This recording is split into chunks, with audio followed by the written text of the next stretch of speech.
आज हम पढ़ेंगे कार्यपालिका एग्जीक्यूटिव क्लास 11 पॉलिटिकल साइंस के फर्स्ट बुक में जो चौथा चैप्टर है, आज उस पर डिस्कस होगा कि कार्यपालिका क्या होती है, कितने प्रकार की होती है, कि क्या उसकी भूमिका रही है, इत्यादि विषयों पे हम आज चर्चा करेंगे। ये चौथा चैप्टर है।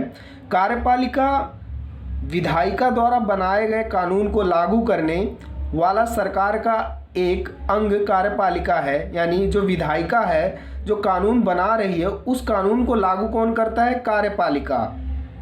आप ऐसे समझ सकते हैं, कार्यपालिका क्या होती है? विधायिका द्वारा बनाए गए कानून को लागू करने वाला सरकार का अंग कार्यपालिका कहलाता है। अगला पॉइंट है संविधान के। आपने इंट्रोडक्शन देख लिया, कार्यपालिका क्या होती है, परिभाषा देख ली। अब ये 1 नंबर में पूछने वाले होते हैं क्वेश्चन। संविधान के भाग 5 के अनुच्छेद 52 से 78 तक, जो संविधान है उसमें जो अनुच्छेद है 52 से 78 तक, उसमें संघ की कार्यपालिका का वर्णन मिलता है। यानी जो संघ की कार्यपालिका है उसका वर्णन भारतीय संविधान अनुच्छेद 352 से 78 तक का मिलता है। कार्यपालिका में राष्ट्रपति, उपराष्ट्रपति, प्रधानमंत्री, मंत्रिमंडल तथा महान्यायवादी शामिल होते हैं। यानी जो कार्यपालिका है, जो फंक्शन है, उसको जो कानून को लागू कर रही है, उसमें कौन कौन से लोग शामिल होते हैं? तो इसका आंसर होगा कि राष्ट्रपति, उपराष्ट्रपति, प्रधानमंत्री, जो प्रधानमंत्री मंत्रिमंडल है वो, और महान्यायवादी शामिल होते हैं इसमें। अब कार्यपालिका के प्रकार दिए गए हैं। ये यहाँ कार्यपालिका को मैंने डायग्राम की मदद से समझाया। यहाँ पे कार्यपालिका के प्रकार: सामूहिक नेतृत्व के सिद्धांत पर आधारित प्रणाली, यानी जो ये प्रणाली 2 आधार पे है, एक संसदीय और एक अध्यक्षात्मक।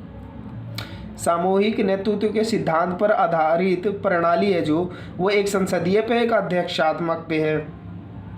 और एक व्यक्ति के नेतृत्व के सिद्धांत पर आधारित प्रणाली अध्यक्षात्मक।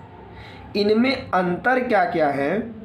वो अंतर है, एग्जामिनर क्या कहता है कि कार्यपालिका क्या होती है, बताइए डेफिनेशन, और कितने प्रकार की होती है वो भी बताना होते हैं। तो संसदीय, और ये इसके बारे में लिखा है मैंने, और ये अध्यक्षात्मक, ये इसके नीचे ये वाले पॉइंट, और ये अध्यक्षात्मक, ये इसके वाले।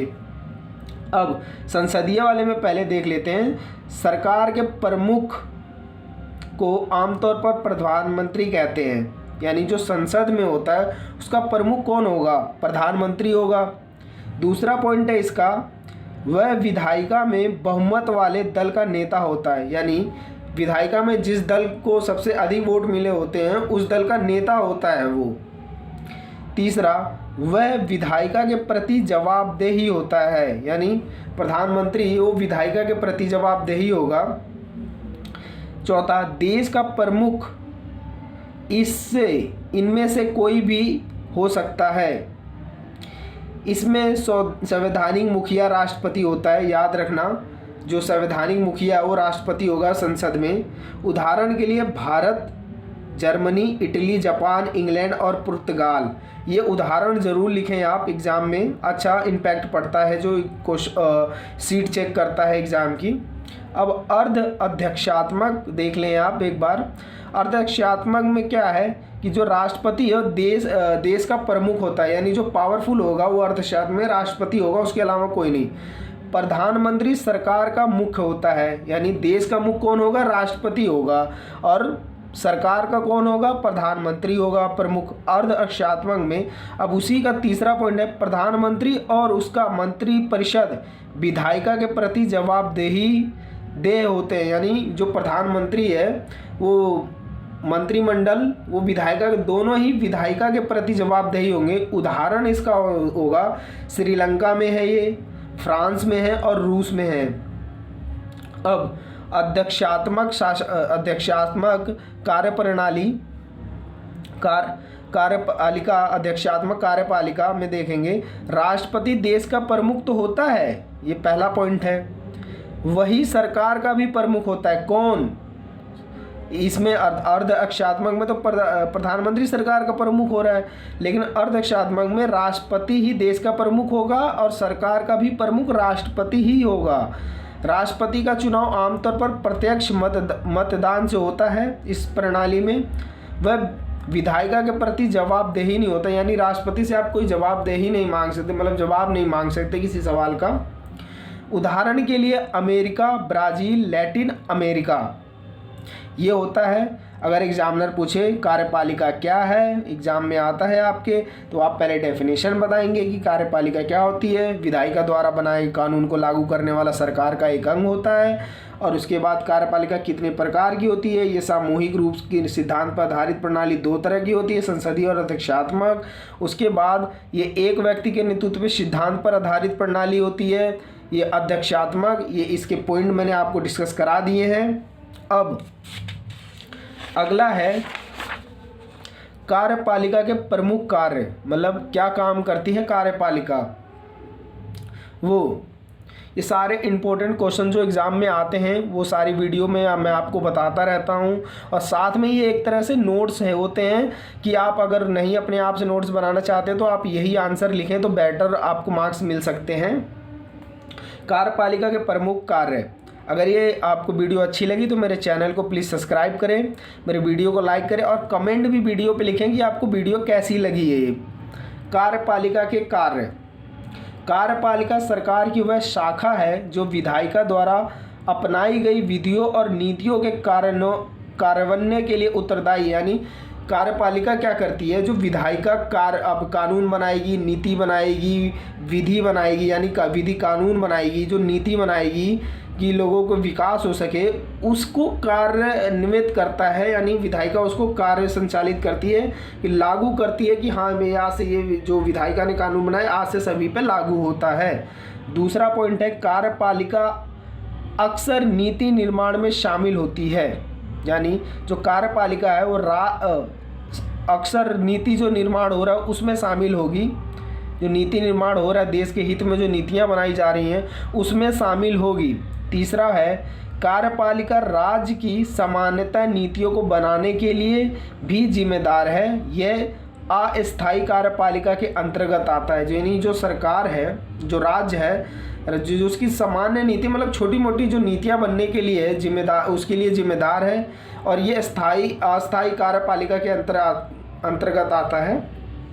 चौथा है कार्यकारी के आधिकारिक पदनाम देश से देश में विभिन्न होते हैं। कुछ देशों में राष्ट्रपति होते हैं जबकि अन्य में चांसलर होते हैं। यानी पांचवा कार्यपालिका यह तक करने के लिए भी जिम्मेदार है, यानी जो कार्यपालिका वो ये तय करने के लिए जिम्मेदार है कि अन्य देशों के साथ किन संधियों पर हस्ताक्षर किए जाने चाहिए। जो एग्जीक्यूटिव है यानी जो कार्यपालिका है वो ये निर्णय भी ले सकती है, ये जिम्मेदारी है उसमें कि जो दूसरे देश यानी फॉरेनर दूसरे देशों के साथ किन संधियों या किन नीतियों पर हस्ताक्षर किए जाने चाहिए।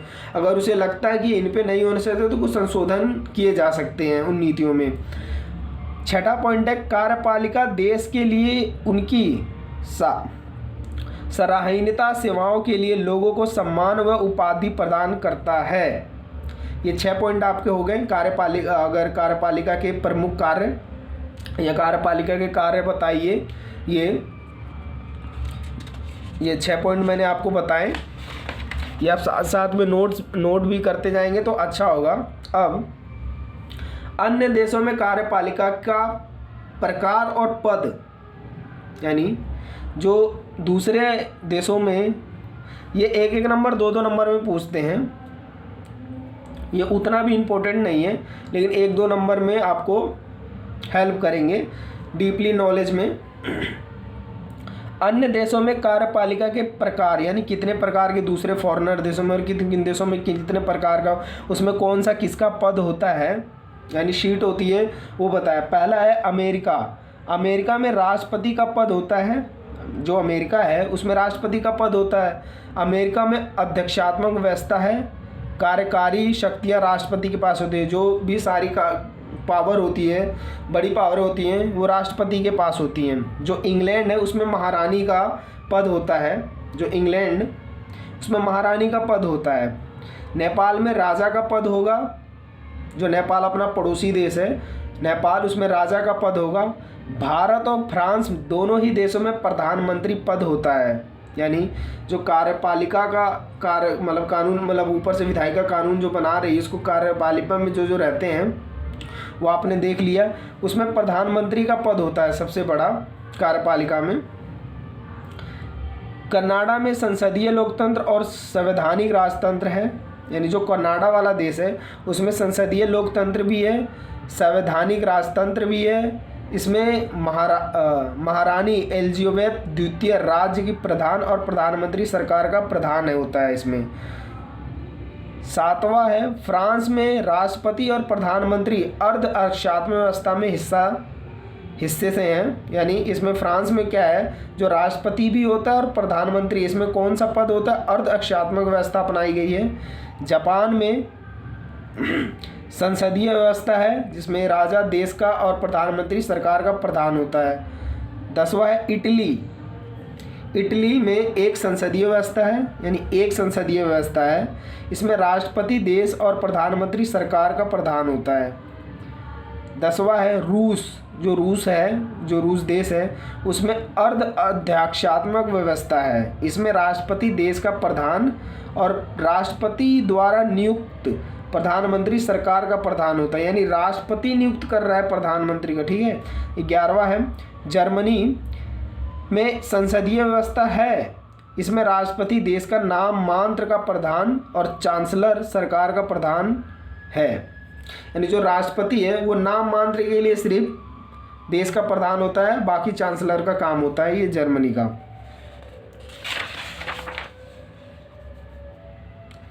ये प्रीवियस में पूछा था श्रीलंका की अर्ध अरक्षात्मक प्रणाली, ये आपके बुक में पैराग्राफ में दिया हुआ है पर ये इम्पोर्टेंट है। जो श्रीलंका है उसकी जो अर्ध अरक्षात्मक प्रणाली का है वर्णन कीजिए, बुक पूछा गया था। इसमें मैंने 9 पॉइंट बनाए हैं, 9 पॉइंट लिखे हैं। अगर वो 6 नंबर में पूछा था तो कम से कम 7 से 8 पॉइंट लिखें आप। पहला है 1978 में श्रीलंका के संविधान का संशोधन करके अध्यक्षात्मक कार्यपालिका लागू की गई, यानी श्रीलंका की जो अर्ध अध्यक्षात्मक प्रणाली थी उसको हटा के अध्यक्षात्मक कार्यप्रणाली लागू की गई। अब दूसरा पॉइंट में, इस प्रणाली में जनता प्रत्यक्ष रूप से राष्ट्रपति को चुनती है, यानी प्रत्यक्ष खुद राष्ट्रपति को चुनेगी जनता। तीसरा, यह संभव है कि राष्ट्रपति और प्रधानमंत्री ही दल या अलग अलग दलों के हो सकते हैं, यानी श्रीलंका में क्या है जो राष्ट्रपति और प्रधानमंत्री है वो एक पार्टी का ना होके दूसरे अलग अलग पार्टियों के भी हो सकते हैं। चौथा है, संविधान राष्ट्रपति को व्यापक शक्तियां देता है, यानी जो श्रीलंका का संविधान है, कॉन्स्टिट्यूशन है, वो राष्ट्रपति को व्यापक शक्तियां देगा।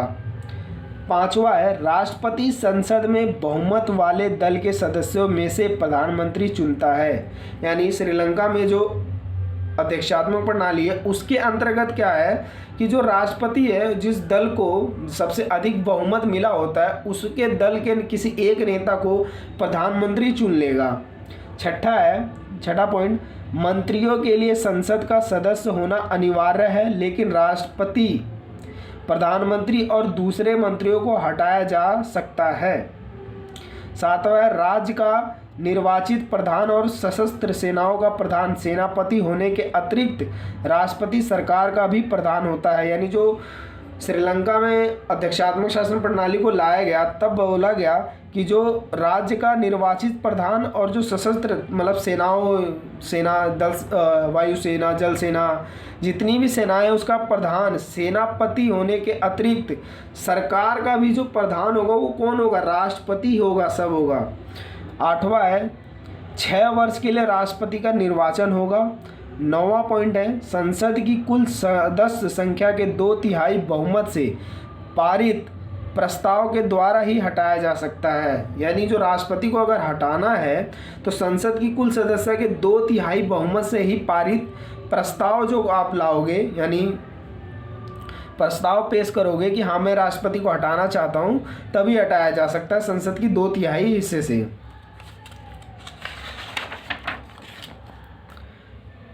अब ये इम्पोर्टेंट टॉपिक है राष्ट्रपति, कार्यपालिका में ही राष्ट्रपति।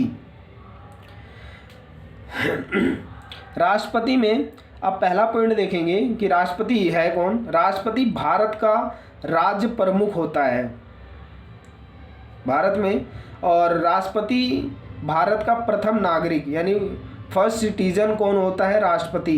पहला नागरिक राष्ट्रपति को भारत में माना जाता है। दूसरा पॉइंट है राष्ट्र की एकता, अखंडता और सुदृढ़ता का प्रतीक है कौन, राष्ट्रपति ही राष्ट्र की एकता, अखंडता और सुदृढ़ता का प्रतीक है।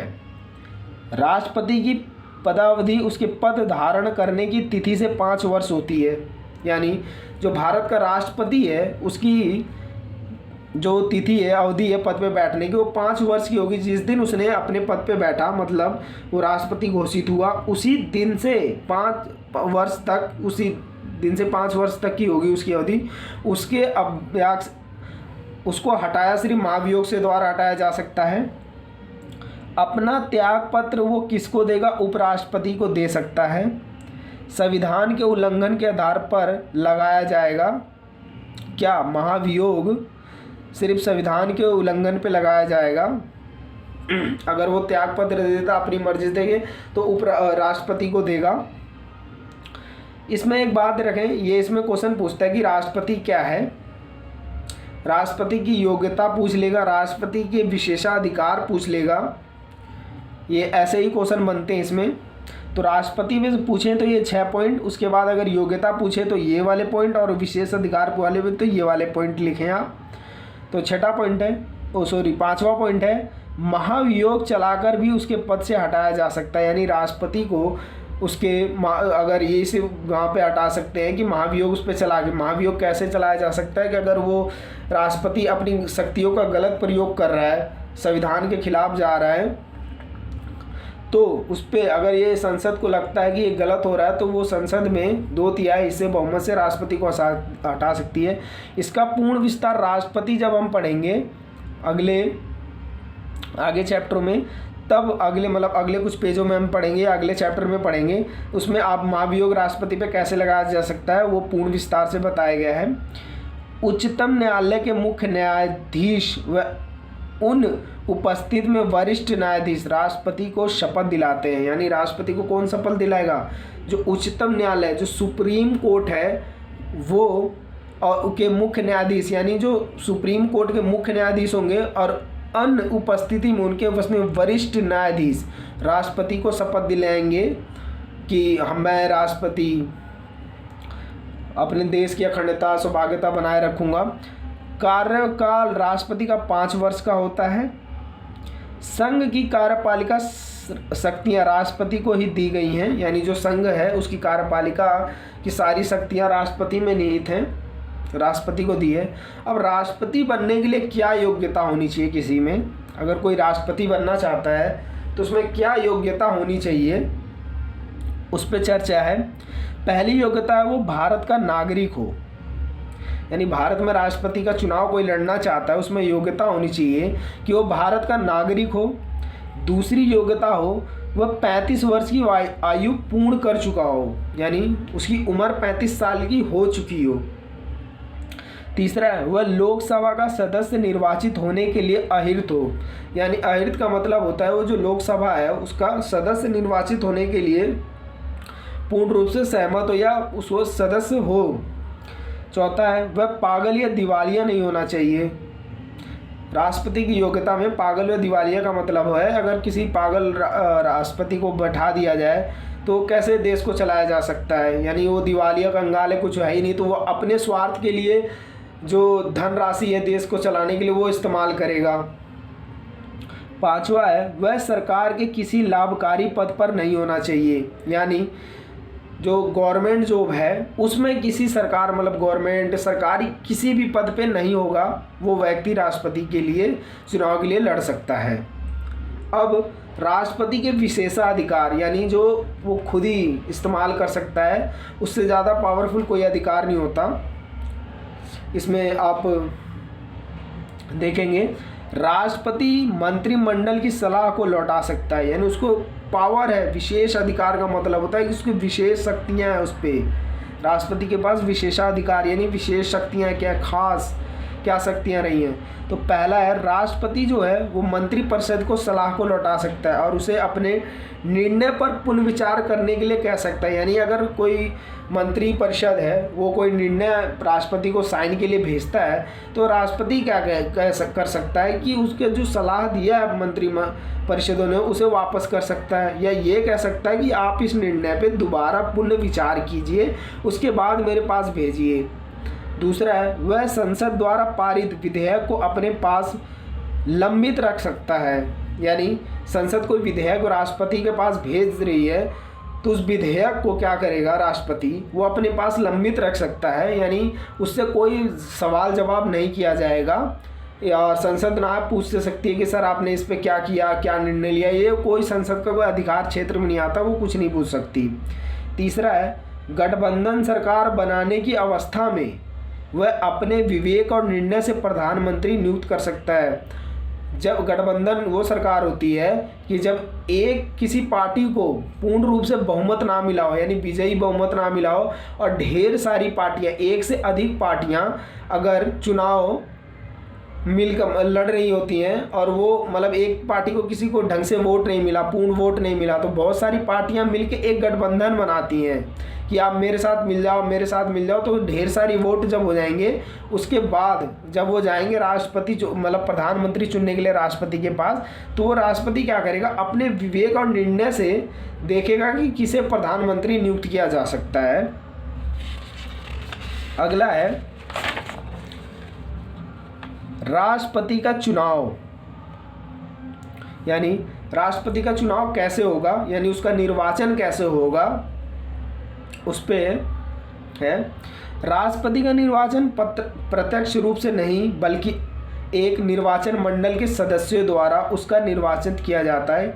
इसमें निम्न लोग शामिल होते हैं, यानी जो राष्ट्रपति है उसका जो निर्वाचन होगा प्रत्यक्ष रूप से नहीं होगा, अप्रत्यक्ष रूप से होगा। कैसे होगा, एक निर्वाचन मंडल के सदस्यों द्वारा होगा। अब निर्वाचन मंडल के सदस्यों में कौन कौन से लोग शामिल हो जाते हैं, इसमें संसद के दोनों सदनों के निर्वाचित सदस्य शामिल होंगे। पहला याद रखना, संसद के दोनों सदनों के निर्वाचित सदस्य कौन, संसद में कौन से दो सदन होते हैं, राज्यसभा और लोकसभा से जो निर्वाचित सदस्य होते हैं वो राष्ट्रपति को चुनाव अपना वोट डालेंगे। राज्य विधानसभा के निर्वाचित सदस्य, जो राज्य विधानसभा, राज्य में विधानसभाएं चलती हैं, उनके निर्वाचित सदस्य राष्ट्रपति के चुनाव में अपना वोट डालते हैं। केंद्र शासित प्रदेशों जैसे दिल्ली और पुडुचेरी विधानसभाओं के निर्वाचित सदस्य, यानी जो केंद्र शासित प्रदेश हैं जैसे कि दिल्ली और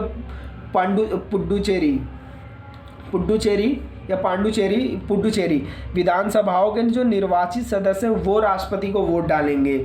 अब एक नोट्स है, राष्ट्रपति का चुनाव अनुपातिक प्रतिनिधित्व के अनुसार, यानी राष्ट्रपति का चुनाव जो प्रणाली है किस प्रणाली द्वारा हो रहा है, राष्ट्रपति का चुनाव अनुपातिक प्रतिनिधित्व के अनुसार एकल संक्रमणीय मत और गुप्त मतदान द्वारा होता है। यानी जो अनुपातिक प्रतिनिधित्व प्रणाली है उसके अनुसार क्या है, राष्ट्रपति का जो निर्वाचन है या चुनाव है वो एकल संक्रमणीय मत प्रणाली और या तो गुप्त प्रणाली के द्वारा होता है, ताकि किसी को पता ही नहीं चले कि किस व्यक्ति ने राष्ट्रपति को कितने मतलब कौन सा कैसा वोट दिया है।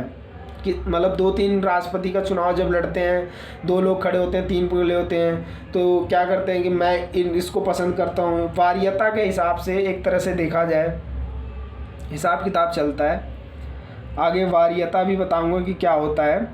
अब होता है अध्यादेश। क्या होता है अध्यादेश? का मतलब होता है जब संसद का अधिवेशन नहीं चल रहा होता है, यानी जब संसद नहीं चल रही होती है, संसद पूरी तरह भंग हो जाती है, मतलब संसद नहीं चली होती है, चुनाव होने वाले होते हैं, संसद स्थगित हो जाती है, हो रखी होती है, कोई निर्णय नहीं लिया, मतलब इकट्ठे बैठ के निर्णय नहीं हो रहे होते हैं, तब अध्यादेश उसमें क्या काम करता है आप इसकी डेफिनेशन देखें।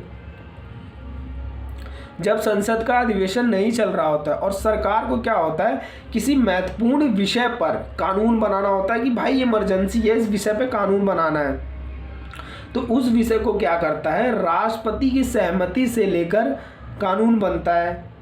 उसे अध्यादेश कहते हैं। यानी जब संसद भंग हो चुकी होती है, अधिवेशन नहीं चल रहे होते हैं, बैठकें नहीं हो रही होती हैं और सरकार को लगता है कि इस टॉपिक पे अच्छा सा कानून बनना चाहिए, ज़बरदस्त ज़रूरी है, तो वो जो कानून बनेगा ना वो राष्ट्रपति की सहमति से बनेगा। तो जब राष्ट्रपति उस पर साइन करेगा कि हाँ मैं साइन करता हूँ, ये कानून बन जाना चाहिए और लागू होना चाहिए, तो उसे अध्यादेश कहते हैं। तब कानून को 6 महीने के अंतर्गत क्या करना होता है, उसे संसद से पास कराना आवश्यक होता है। अगर आपने 6 महीने तक नहीं उसको अपने मतलब 6 महीने तक नहीं आपने उस कानून को पास कराया जिसने राष्ट्रपति की सहमति से जो कानून बना वो, वरना 6 महीने बाद वो अपने आप ही रद्द हो जाएगा। अब संविधान के अनुच्छेद 123 के तहत राष्ट्रपति को संसद के सत्रवासन की अवधि में अध्यादेश जारी करने की शक्ति प्रदान की गई है। यानी जो अध्यादेश है वो जो राष्ट्रपति है उसको संविधान के अनुच्छेद 123 के अंतर्गत संसद के जो सत्रवासन की अवधि में अध्यादेश जारी करने की शक्ति प्रदान की गई है।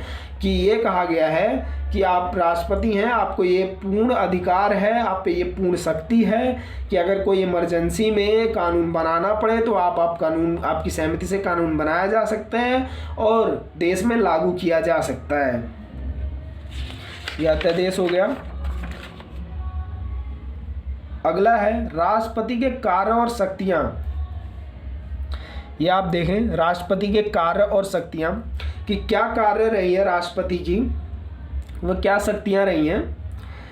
पहली शक्ति है कार्यकारी शक्तियां।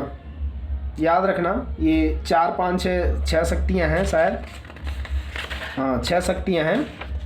पहला है कार्यकारी शक्तियां। अब ये पूछता है, क्वेश्चन पूछता है राष्ट्रपति की, पहले तो ये डायरेक्टली पूछ लेता कार्य व शक्तियाँ। याद रखना राष्ट्रपति की कार्य लिखें या शक्तियाँ, बात एक ही है, क्योंकि राष्ट्रपति कार्य वही करेगा जो उसके पास शक्तियाँ होंगी, बिना उसके काम तो कर नहीं सकता वो। तो इस बात का ध्यान रखें, राष्ट्रपति का कार्य पूछे या शक्तियाँ पूछे, बात एक ही, आपको एक ही आंसर यही लिखना है। अब इसमें कई तरह से पूछने लग गया है एग्जामिनर। अब क्या करता है, 2 नंबर में पूछना हो या 4 नंबर में पूछना हो तो लिखता है कि राष्ट्रपति के कार्य का कार्यकारी शक्तियाँ बताइए, या राष्ट्रपति की कार्यकारी या विधायी शक्तियाँ बताइए, या वित्तीय शक्तियाँ बताइए, या सैन्य शक्ति बताइए। एक या तो ऐसे पूछेगा राष्ट्रपति के कोई विधायी शक्तियाँ और वित्तीय शक्तियाँ बता दीजिए, 2 पॉइंटों को उठा लेगा। या ये ऐसे पूछेगा कि राष्ट्रपति की कार्यकारी शक्तियां बताइए। अब तो मैंने क्या किया है, इनके भी 4-4 पॉइंट मिला लिए हैं, तो ताकि आप लोगों को कोई दिक्कत ना हो और आप आंसर बढ़िया लिख के आएँ। कार्यकारी शक्तियों में पहला है भारत सरकार के सभी शासन संबंधी कार्य उसके नाम पर ही किए जाते हैं। किसके नाम पे? राष्ट्रपति के नाम पे। जो इंडियन गवर्नमेंट है, जो भारतीय सरकार है, वो क्या कह रही है कि सभी जो शासन मतलब शासित जो हो रहा है उसके जो कार्य हों किसके नाम पे किए जाएंगे, क्योंकि राष्ट्रपति क्योंकि पहला नागरिक देश का होता है इसलिए उसके नाम पे किया जाता है। दूसरा पॉइंट है वह नियम बना सकता है ताकि उसके नाम पर दिए जाने वाले आदेश और अन्य अनुदेश वैध हों। यानी वो ऐसे नियम भी राष्ट्रपति बना सकता है उसके नाम पे जो आदेश जारी किए होंगे वो अन्य आदेश और वैध दोनों वैलिड हों। वह प्रधानमंत्री तथा अन्य मंत्रियों को नियुक्त कर सकता है। मतलब जो प्रधानमंत्री की नियुक्ति कौन करता है? राष्ट्रपति। और मंत्रिपरिषद की मंत्रियों की नियुक्ति कौन करता है? राष्ट्रपति। चौथा, वह महान्यायवादी, महानियंत्रणवाद, महालेखा परीक्षण, मुख्य चुनाव आयुक्त, राज्य के राज्यपालों की नियुक्ति कौन करता है? राष्ट्रपति। ये याद रखना, एक एक नंबर में यही लाइन उठा के पूछ लेते हैं कि मुख्य चुनाव आयुक्त की नियुक्ति कौन करता है, राज्यपालों की नियुक्ति कौन करता है।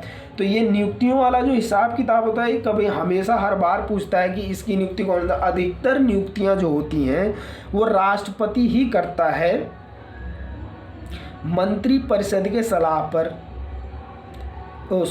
राष्ट्रपति ही करता है।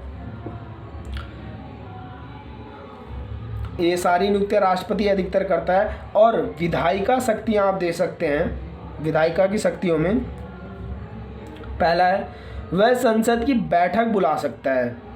यानी जो संसद है उसकी बैठक कौन बुलाएगा? राष्ट्रपति बुलाएगा। और अथवा कुछ समय के लिए स्थगित कर सकता है, विघटित कर सकते हैं, यानी संसद को कुछ समय के लिए कहेगा कि भाई स्थगित कर दो, अभी बैठक नहीं होगी, विघटित कर सकता है।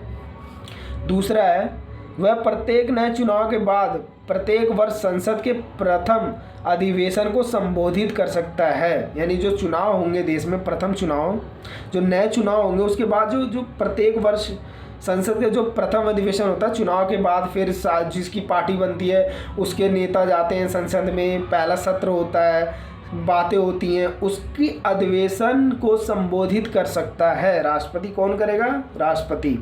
तीसरा है संसद द्वारा पास कोई भी विधेयक राष्ट्रपति के हस्ताक्षर से कानून बनता है, यानी संसद है वो कोई भी विधेयक पास करेगी, वो कानून जब बनेगा जब राष्ट्रपति उस पर साइन कर देगा कि हाँ मैं साइन करता हूँ, इसे कानून बना दिया जाए, तब। चौथा पॉइंट है 12 सदस्यों को राज्यसभा से तथा लोकसभा में 2 आंग्ल भारतीय समुदाय के व्यक्तियों को मनोनीत करता है। मनोनीत यानी नियुक्ति करता है। जो राज्यसभा है उसमें 12 सदस्यों को मनोनीत करेगा, जो लोकसभा है उसमें 2 आंग्ल भारतीय समुदाय के व्यक्तियों को मनोनीत करता है।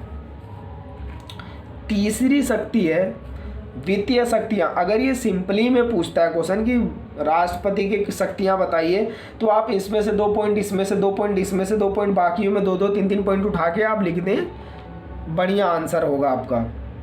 वित्तीय शक्तियाँ, वित्तीय यानी धन से संबंधित शक्ति किसके पास होती है वो उस पर चर्चा है। वित्त मतलब धन होता है, धन संबंधी शक्तियाँ राष्ट्रपति की। धन विधेयक राष्ट्रपति की पूर्वानुमति से ही संसद में प्रस्तुत किया जा सकता है, यानी राष्ट्रपति अनुमति देगा कि हाँ अब धन विधेयक है जो और संसद में पेश किया जाए। एक बात आप याद रखना, जो धन विधेयक होता है वो हमेशा लोकसभा में पेश होता है, यानी जो लोकसभा है उसमें हमेशा धन विधेयक पेश होगा, राज्यसभा में नहीं होता पहले विधेयक, एक बात याद रखना ये। दूसरा है वार्षिक वित्तीय विवरण, यानी केंद्रीय बजट को संसद के समक्ष रखता है, यानी जो साल भर में जो खर्चे होते हैं जनता पे, जो पॉलिसी बनाने पे, डेवलपमेंट करने पे इत्यादि, जितनी भी नीतियाँ, विदेश नीतियाँ इत्यादि पे जो खर्चा होता है ना, केंद्रीय बजट यानी वार्षिक वित्तीय बजट, वो संसद के समक्ष रखता है और फिर संसद उस पर विचार करती है। तीसरा है अनुदान की कोई भी मांग उसकी सिफारिश के बिना नहीं की जा सकती, यानी अनुदान, पैसों की लेन देन, अनुदान देना, किसको कितना पैसा देना है, उसकी राष्ट्रपति के मर्जी के अलावा नहीं किया जा सकता है। वह भारत की आकस्मिक निधि से किसी अदृश्य व हेतु अग्रिम भुगतान की व्यवस्था कर सकता है। चौथा है सैनिक शक्ति, यानी मिलिट्री शक्ति, यानी सैनिक शक्ति, वायुसेना, जल सेना, थल सेना, जितनी भी भारत में शक्तियां हैं, सैन्य शक्ति, वो राष्ट्रपति की सर्वोच्च सेनापति होता है उसका। पहला पॉइंट है वह भारत के सैन्य बलों का, जो भारत की जितनी भी सेना बल है उसका सर्वोच्च सेनापति होगा कौन? राष्ट्रपति। इस क्षमता में वह थल सेना, जल सेना, वायु सेना के प्रमुख की नियुक्ति कर सकता है, यानी ये थल सेना और जल सेना और वायु सेना के जो प्रमुख होते हैं ना, जो अधिकारियों, उनकी नियुक्ति कर सकता है।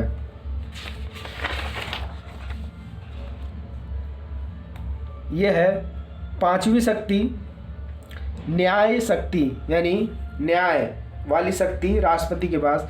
वह उच्चतम न्यायालय के मुख्य न्यायाधीश और उच्च न्यायालय के न्यायाधीशों की नियुक्ति कर सकता है, यानी जो न्याय है, जिला न्यायालय, उच्च न्यायालय, उच्चतम न्यायालय, उनके जो न्यायाधीश होते हैं उनकी नियुक्ति राष्ट्रपति द्वारा होता है। आप याद रखें, बहुत सारी नियुक्तियां आ रही हैं, इनमें से हमेशा एग्जाम में नियुक्तियां ही पूछे जाती हैं। उनकी नियुक्ति कौन करेगा? राष्ट्रपति ही सिर्फ उनकी नियुक्ति कर सकता है। दूसरा है उच्चतम न्यायालय से किसी विधि या तथ्य पर सलाह ले सकता है, यानी अगर राष्ट्रपति को लगता है कि ये विधि मतलब जो कानून बना है, विधायिका ने बनाया है या संसद ने जो कानून मेरे पास भेजा है वो देश के हित में है या बेकार है, वो कानून कैसे प्रभाव डाल रहा है, उसको उस विधि और उस तथ्य पर किससे सलाह ले सकता है? उच्चतम जो सुप्रीम कोर्ट होता है उससे राष्ट्रपति सलाह ले सकता है। तीसरा है वह किसी अपराध के लिए दोषित किसी व्यक्ति के लिए दंड दंडादेश को निलंबित, माफ या परिवर्तन कर सकता है। यानी जो राष्ट्रपति है वो इतना पावरफुल होता है, पावरफुल इंसान होता है कि अगर किसी अपराधी को वो उसके दंड यानी मतलब जो सज़ा हो रखी है उसको माफ़ करना चाहे, घटाना चाहे, बढ़ाना चाहे या पूरी तरह माफ़ कर दे, जाओ मैं तुम्हें निर्दोष साबित कर रहा हूँ, अगर वो लिखित में दे दे तो उसे कोई मतलब सुप्रीम कोर्ट भी उसे टाल नहीं सकता, उसकी सज़ा माफ़ कर दी जाएगी।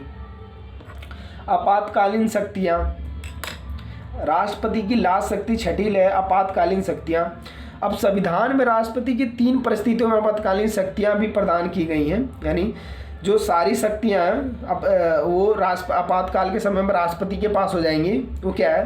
राष्ट्रीय आपातकाल अनुच्छेद 352। ये अनुच्छेद या इसलिए लिखा है मैंने, आपको याद रखे, कभी एग्जामिनर पूछ लेता है 1 नंबर या 2 नंबर में कि राष्ट्रीय आपातकाल किस अनुच्छेद में आता है, या फिर ये राष्ट्रपति शासन, वित्तीय आपातकाल कब लगा। अभी तक तो वित्तीय आपातकाल अपने देश में नहीं लगा, भारत में कभी नहीं लगा। अब राष्ट्रीय आपातकाल अनुच्छेद 352, राष्ट्रपति शासन अनुच्छेद 356, उसके बाद वित्तीय आपातकाल अनुच्छेद 360। अब ये मोस्ट इम्पोर्टेंट है, बहुत ज़्यादा इम्पोर्टेंट क्यों है? क्योंकि ये आपकी बुक में बहुत छुपा हुआ आंसर है, क्वेश्चन इसको ढूंढने में बहुत टाइम लगा। ये हमेशा पूछता है अलग अलग तरीक़ों से, राष्ट्रपति क्षमादान की शक्ति, राष्ट्रपति कैसे किसी दोषी को क्षमा कर सकता है, किन कारणों से, अपनी किन शक्तियों से।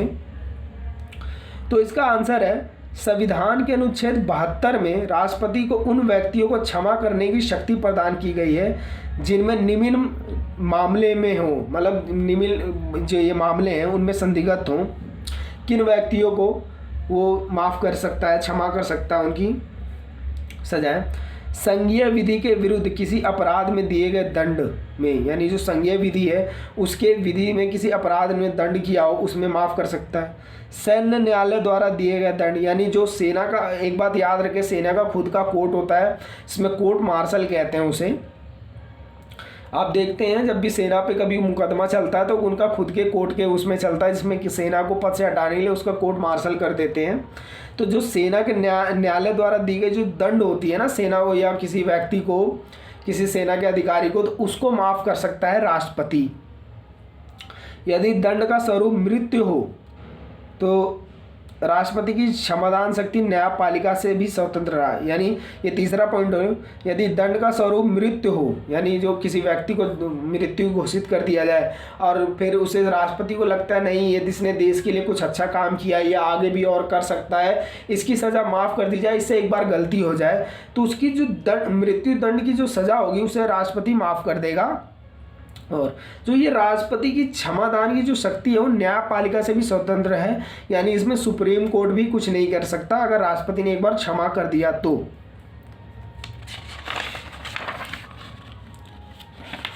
अब अगला है पॉकेट वीटो। ये हमेशा पूछता है पॉकेट वीटो क्या है। इस मामले में राष्ट्रपति विधेयक पर ना तो कोई सहमति देगा, यानी एक मिनट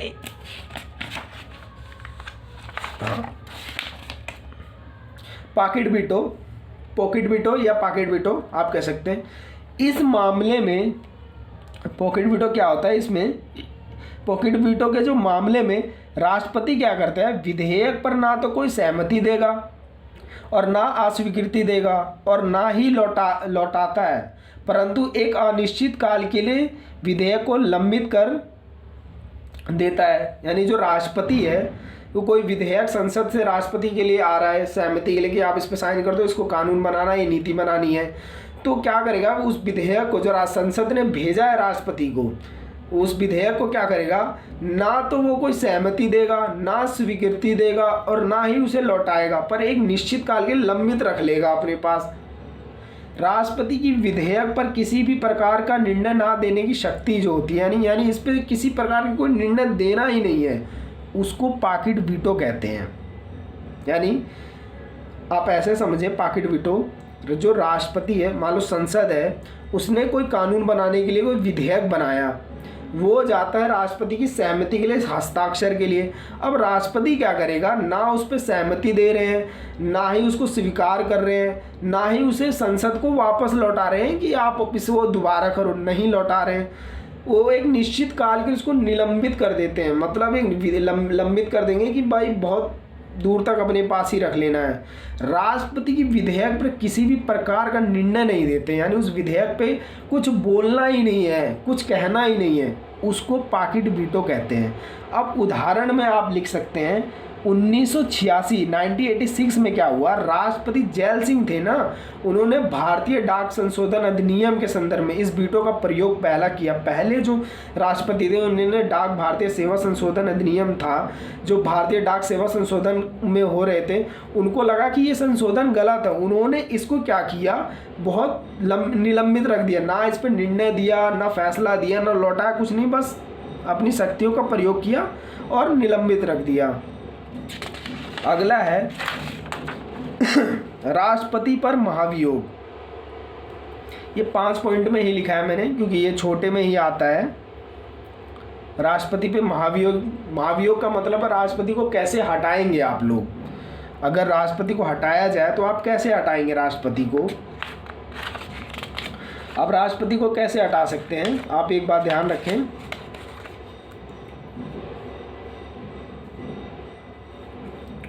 अब इसमें राष्ट्रपति को हटाने के लिए 5 स्टेप लिखे हैं मैंने, ये 5 पॉइंट में लिखे हैं। राष्ट्रपति पे संविधान का, जो राष्ट्रपति को कैसे हटाया सकता है, जो संविधान का अगर राष्ट्रपति उल्लंघन करता है उस पर महाभियोग चलाकर उसे पद से हटाया जा सकता है। यानी पहला ही पॉइंट आपको लिखना है, राष्ट्रपति पर संविधान का उल्लंघन, वैसे ही कोई चीज़ कर दे राष्ट्रपति नहीं उस पर कार्रवाई की जा सकती। अगर वो राष्ट्रपति संविधान का उल्लंघन कर देता है और विधियों को मतलब वो करता है, अपनी शक्तियों का गलत प्रयोग करता है, पर महाभियोग चलाया उसे पद से हटाया जा सकता है। अब इसके लिए हटाने की प्रक्रिया क्या है, संसद की किसी भी सदन में प्रारंभ किया जा सकता है। क्या प्रारंभ किया जा सकता है, महाभियोग की प्रक्रिया प्रारंभ की जा सकती है कि संसद के किसी भी सदन में। संसद के 2 सदन है, या तो लोकसभा में शुरू कर दो या तो राज्यसभा में। इन आरोपों पर संसद के 1/4 सदस्य के हस्ताक्षर होने चाहिए। यानी जो राष्ट्रपति पे आरोप लग रहे हैं कि संविधान का इन्होंने उल्लंघन किया है, उस पर जो संसद में सदस्य है ना, 1/4 सदस्य के हस्ताक्षर होने चाहिए कि हम एग्री हैं, इन्होंने इस चीज़ का उल्लंघन किया है। फिर क्या होगा, राष्ट्रपति को 14 दिन का नोटिस दिया जाएगा। यानी राष्ट्रपति है उसको 14 दिन का नोटिस दे दिया जाएगा कि आप पे अभी 14 दिन को हम नोटिस दे रहे हैं। चौथा है, महाभियोग का प्रस्ताव 2/3 बहुमत से पारित होने के पश्चात ये दूसरे सदन में भेजा जाएगा। यानी मान लो लोकसभा में 2/3 बहुमत से पास हो गया महाभियोग कि हाँ इन्होंने संविधान का उल्लंघन किया है, तो वो क्या होगा, राज्यसभा में जाएगा, यानी दूसरे सदन में जाएगा, भेजा जाएगा। और फिर यही प्रक्रिया वहाँ भी चलेगी जो आपने ऊपर पढ़ा। ठीक है, यदि दूसरा सदन इन आरोपों को सही पाता है, अगर क्या कह रहे हैं, दूसरा भी प्रक्रिया जब चलाएगा अपनी कि हाँ ये निर्णय सही है, मतलब ये उल्लंघन सही है, ये सारे आरोप सही हैं, हाँ ठीक है, सारे निर्णय लिए जाएंगे, तो सदन आरोप का सही अगर पाता है तो महाभियोग प्रस्ताव को 2/3 बहुमत से पारित कर सकता है। तो राष्ट्रपति को प्रस्ताव पारित होने की तिथि से उसके पद से हटाया जा सकता है।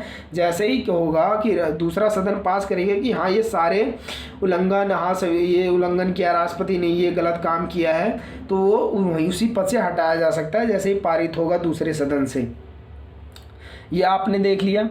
अब ये अनुच्छेद आपकी बुक में ही है, ये हमेशा आजकल मॉडर्न तरीके से क्वेश्चन छाप रहे हैं, तो अनुच्छेद भी अक्सर पूछे जा रहे हैं।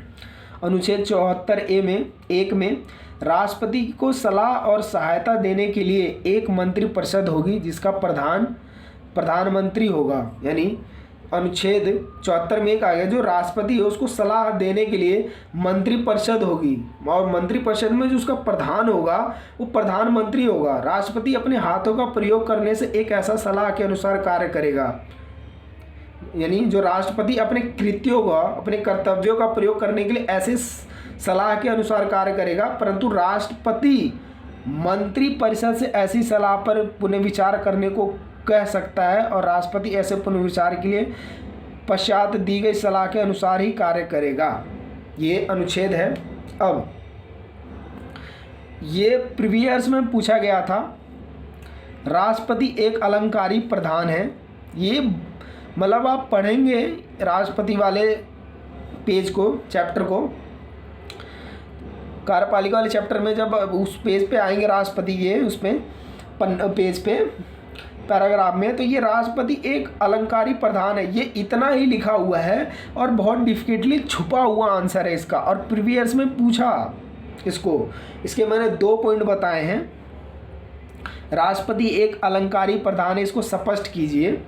तो इसमें आप आंसर लिखेंगे, संसदीय व्यवस्था में मंत्रिपरिषद विधायिका में बहुमत के समर्थन पर निर्भर होती है। यानी जो संसदीय व्यवस्था है उसमें जो प्रधान मंत्रिपरिषद है वो विधायिका में जो बहुमत है ना उस पर निर्भर होती है। इसका अर्थ है कि मंत्रिपरिषद को भी हटाया जा सकता है। बिल्कुल बात सही है, आप मंत्रिपरिषद को हटा सकते हैं, संसद में मंत्रिपरिषद को भी हटाया जा सकता है और तब उसकी जगह एक नए मंत्रिपरिषद की नियुक्ति करनी पड़ेगी। ऐसी परिस्थिति में एक ऐसे राष्ट्र प्रमुख की ज़रूरत होती है जिसका कार्य स्थायी हो, जिसके पास प्रधानमंत्री की नियुक्ति करने की शक्ति हो और जो संकेत रूप से पूरे देश में प्रतिनिधित्व कर सके।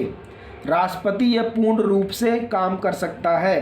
यानी मंत्रिपरिषद हट जाएगी, उसके बाद नई मंत्रिपरिषद की नियुक्ति कौन करेगा, फिर प्रधानमंत्री की नियुक्ति कौन करेगा, देश का शासन व्यवस्था कौन चलाएगा, इत्यादि सारे कामों को करने के लिए राष्ट्रपति को क्या करना होता है, उसकी ज़रूरत पड़ती है। ये पहला पॉइंट हो गया। दूसरा है, वास्तविक शक्तियों का प्रयोग प्रधानमंत्री तथा उसकी मंत्रिपरिषद करती है।